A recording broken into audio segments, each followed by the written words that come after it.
If we are to go by the information shared and the encouragement received from day one of the summit, one would say that Belize is poised for significant foreign investment in the near future.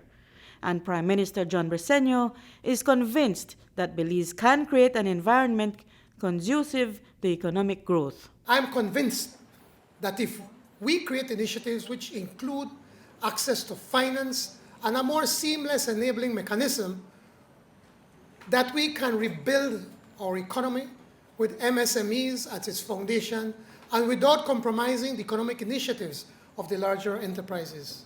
We are a naturally endowed country and therefore must take full advantage of those things that makes us unique. The government is working on a national investment policy and strategy that will govern how business is conducted in Belize.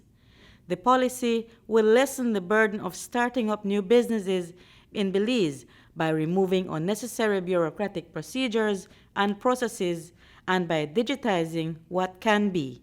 Minister of the Blue Economy, Andre Perez, says that to ensure the protection of the conservation laws and the development of the National Development Policy, there is meaningful consultation taking place. We have our stakeholders involved. We're talking about NGOs, which are partners with us. We need to work along with them, private sector, the communities, government officials, as ourselves.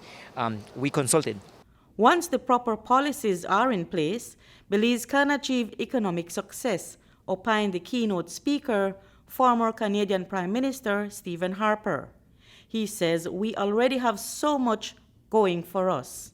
You have abundant natural beauty, a diversified resource export base, including some value-added sectors in agriculture, all with a stable, democratic, uncomplicated political system, a stable currency, and you have had a pretty positive policy environment. Low taxes, which is something, by the way, that always matters, including no capital gains tax. Taken together, that is a pretty impressive list of strengths. One local sector that is looking for direct foreign investment is dairy milk production.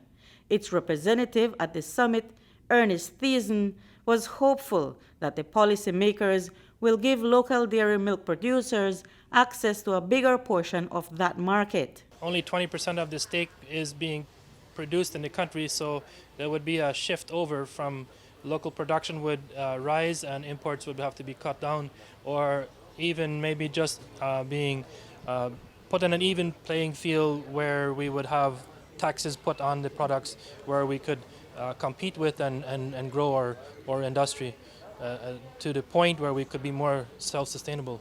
Stephen Harper said that potential Canadian investors would likely look toward tourism and infrastructure development.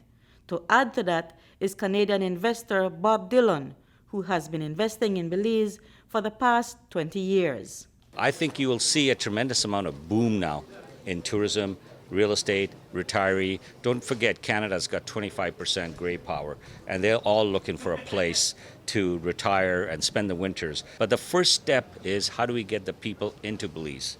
Once you come here, it sells on its own. We don't need anybody selling Belize. Belize sells on its own. During the opening ceremony, the Inter-American Development Bank signed a loan agreement with the government and the Development Finance Corporation. The $15 million investment will be used to protect employment and promote the economic recovery of micro, small, and medium-sized enterprises in the agriculture, fisheries, and tourism sectors. Reporting for News 5, Marion Ali.